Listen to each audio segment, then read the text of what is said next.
The sun was setting gently over the small village, painting the sky with strokes of gold and crimson. A young girl named Aisha walked barefoot along the narrow path that led to her home. In her arms, she carried a tiny bundle of fur, a stray puppy she had found trembling near the edge of the fields. Its fur was dirty, its ribs showing through, but its dark eyes sparkled with a plea for kindness. Aisha could not ignore that look. She pressed the little creature against her chest and whispered, "Don't worry, you're safe with me now." Aisha lived with her widowed mother in a modest house made of brick and wood. Life was not easy for them. Her mother worked long hours sewing clothes for villagers, while Aisha helped by fetching water and caring for the garden. Yet, despite their struggles, Aisha's heart was full of warmth. She had always dreamed of having a companion, friend who would never leave her side. And now, as she looked down at the puppy licking her fingers, she felt that her dream had finally come true. She named him Sharu, meaning lion, because she hoped one day he would grow strong and fearless. That first night, Sharu slept curled up beside her bed, his tiny chest rising and falling with each soft breath. Aisha stroked his ears until she too drifted into sleep, a smile on her face. She did not know that this fragile creature would one day become her protector, her shield against the cruelties of the world. Days turned into weeks, and weeks into months. Sharu grew rapidly under Aisha's care. She fed him with the little milk she could spare, shared pieces of her bread, and bathed him in the river. Soon, his fur became shiny, his legs sturdy, and his bark powerful. The villagers often teased Aisha, saying, "Why waste food on a dog when you barely have enough for yourself?" But she would smile and reply, "He is not just a dog. He is my family." Every morning, Sharu followed Aisha to the fields, running beside her like a shadow. When she laughed, he wagged his tail. When she cried, he licked away her tears. At night, he guarded the doorway of their house, growling softly at every suspicious sound. Aisha trusted him with her life. She felt safer with Sharu than with anyone else in the world. But fate, as always, had its own plans. Darkness was darkness that would test the bond between a girl and her loyal dog. Sharu was no longer the weak puppy Aisha had rescued from the roadside. He had grown into a magnificent animal, tall, muscular, and full of energy. His golden brown fur glistened in the sun, and his sharp eyes missed nothing. Children in the village admired him but also feared him, for Sharu never allowed anyone to come too close to Aisha without his approval. One evening, as Aisha fetched water from the well, a group of young men passing by began to laugh and whisper among themselves. Their eyes followed her in a way that made her uncomfortable. Sharu, sensing her unease, stood between them and her, baring his teeth. His growl was low, but it carried a warning that none dared to ignore. The men cursed under their breath but kept their distance. Aisha gently touched Sharu's head and whispered, "Good boy. You are my guardian angel." He wagged his tail, but his eyes stayed fixed on the retreating figures. Even as a dog, Sharu understood something dangerous lingered in the shadows of their lives. Years went by, and Aisha became a young woman. She was known not only for her beauty, but also for her kindness and strength. Her life revolved around helping her mother, tending to her small garden, and spending time with Sharu.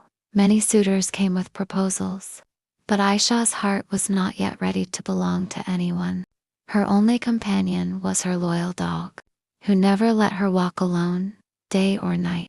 But envy and malice grew quietly around her. Some men in the village had long desired Aisha, but were angered by her refusal to entertain their advances.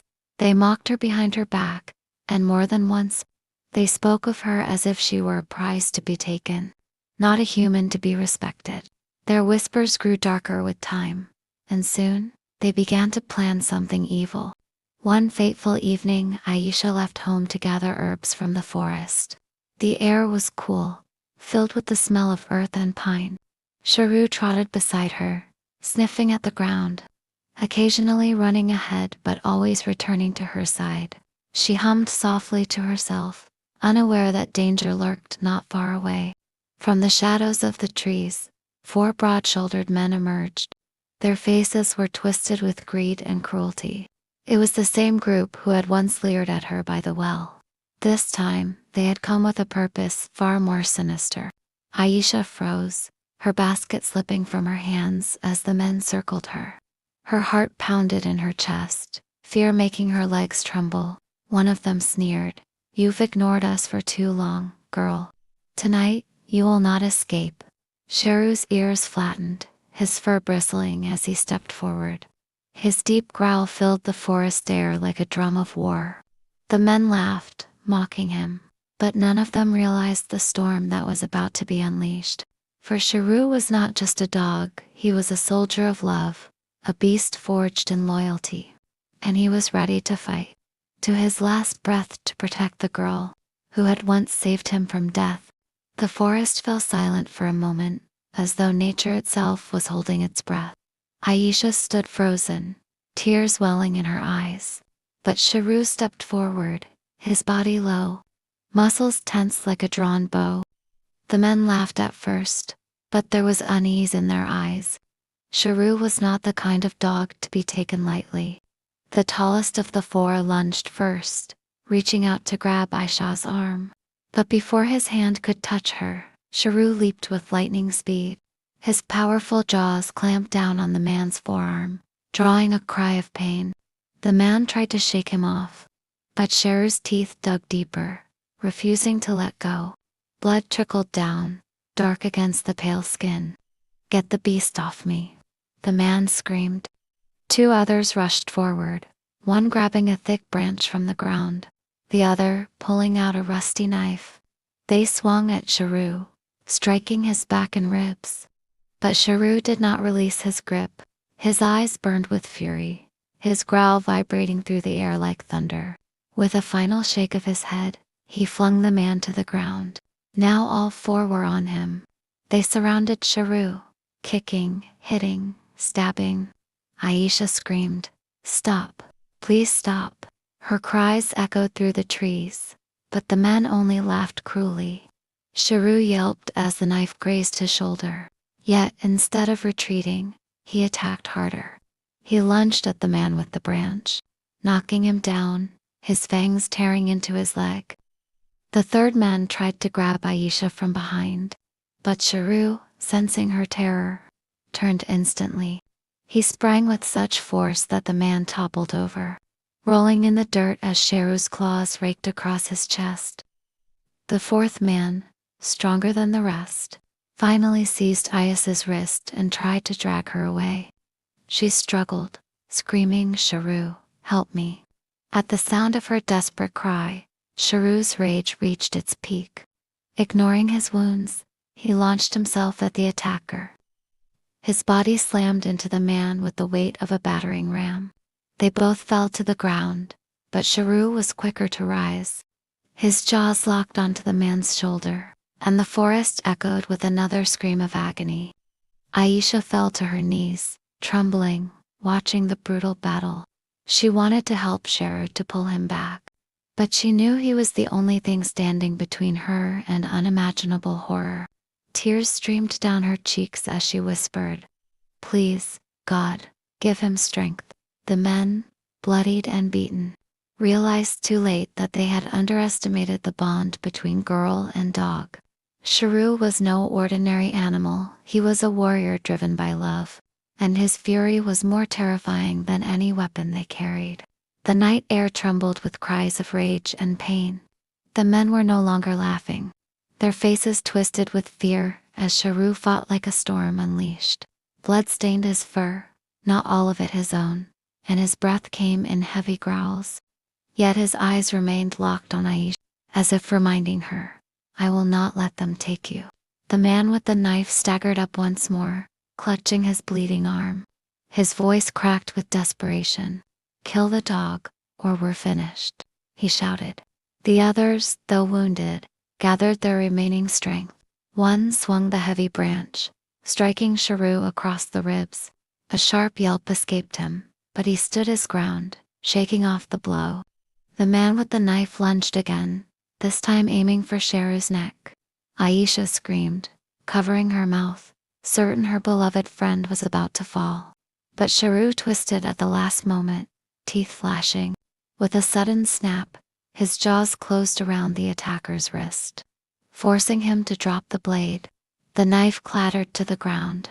Sharu kicked it away with his paw and pushed forward, knocking the man flat. The others hesitated now, fear breaking their courage. "This beast? He's a demon," one muttered, limping backward. But the leader, the largest of them all, still held Aisha's wrist. He dragged her roughly toward the trees, shouting, "Forget the dog. Once she's ours, he'll follow." Aisha cried out in terror, struggling against his iron grip. Her eyes met Sharu's for a split second, a silent plea passing between them. Sharu's body shook with exhaustion, blood dripping from a wound on his side. But when he saw her being dragged away, a surge of strength returned to him. With a roar-like bark, he charged. His paws pounded against the earth, his body a blur of muscle and fury. He leaped high, slamming into the man's chest. The force sent them both crashing to the ground. Aisha stumbled free, collapsing against a tree, gasping for breath. The man fought desperately, his fists pounding against Sharu's body. But Sharu's teeth found his shoulder. He tore and bit with the savagery born not of cruelty but of love. Love for the girl who had fed him, sheltered him, and given him a home. The man screamed, thrashing wildly, before finally shoving Sharu off with all his strength. But Sharu did not stop. He lunged again and again, each attack fueled by the memory of that first night Aisha had saved him. He remembered her gentle hands, her laughter, her voice calling his name. He would not fail her now, not while breath remained in his body. At last, the men broke, bruised, bleeding, and terrified. They scrambled away into the darkness, cursing and stumbling, dragging each other through the forest. "We'll kill that demon someday," one shouted, but his voice shook with fear. Soon, only silence remained. Sharu stood in the clearing, chest heaving, his fur matted with blood. His legs trembled, yet his eyes softened as they found Aisha. Slowly, painfully, he limped toward her. The moonlight filtered gently through the trees, silvering the clearing where Aisha knelt beside her wounded guardian. Her hands trembled as she tried to stop the bleeding on Sharu's side with the edge of her shawl.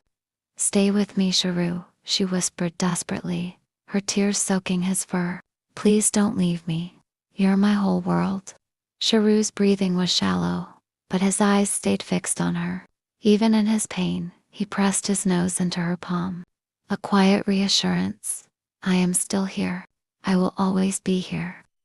Summoning all her strength, Aisha lifted him into her arms. He was heavy, almost too heavy for her slender frame. But love gave her power beyond her limits. Step by step, she carried him back toward the village, stumbling over roots and stones, refusing to let go.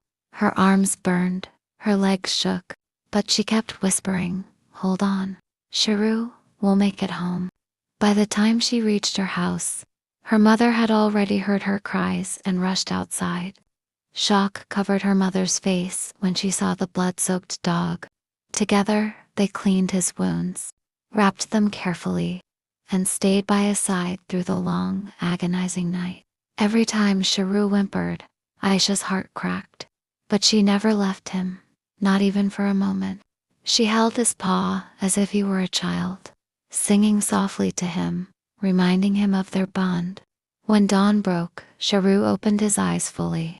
His tail thumped weakly against the floor. Relief flooded Aisha, and she laughed through her tears. "You're safe. You fought like a lion, my Sharu." News of the attack spread quickly through the village. People who had once mocked Aisha for feeding a stray now looked at Cher with awe and respect.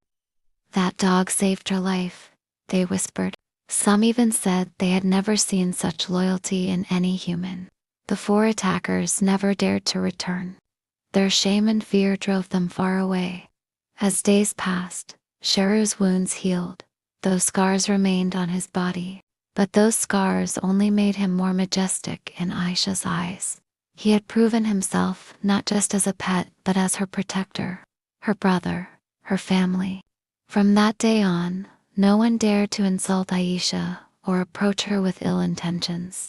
For everyone knew Sharu was always by her side. And though he bore the marks of that terrible night, his spirit was unbroken.